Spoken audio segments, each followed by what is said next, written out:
here is the EEPROM circuit attached to the clock circuit.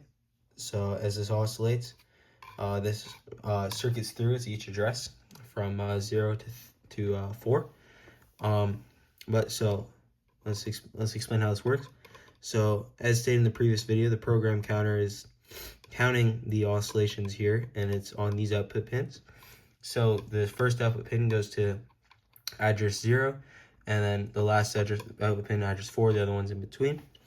So when this receives one oscillation, the output 1 goes high. This makes address 1 high, and address 1 is loaded with 8 bits. These 8 bits are then displayed on this 7 segment. The 8 bits are on the input-output pins of the EEPROM, and with each address, you can have different bits within the EEPROM. So for address 2, for example, you could have all zeros, and this would all be off. And then address 3, and it goes all the way up.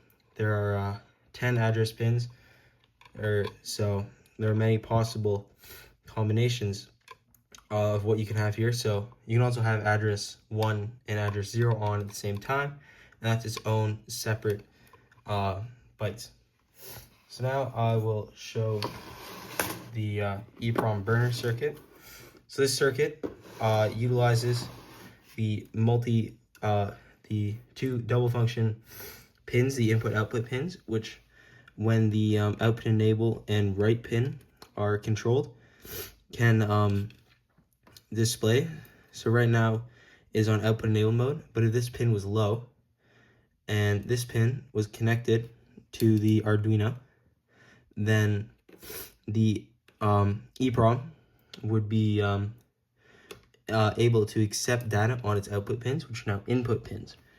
And each time that the write enable pin oscillates, whatever data is present on the input pins is then set into the register you choose based off which address pins. So address 1.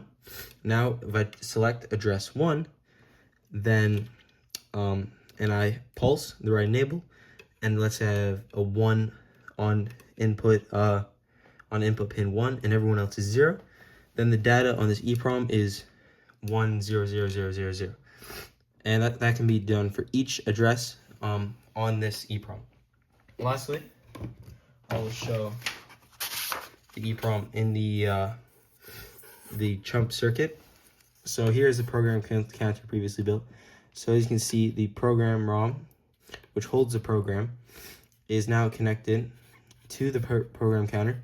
Later it will be controlled by the control ROM and goes to the ALU, which is extremely important. So this basically what the EEPROM does is it holds every value for the Chumpinese code that we're using. So the 8 bits in each address are held within this EEPROM, and as it oscillates, it tells the circuit what to do based on what you have in that address. Thank you.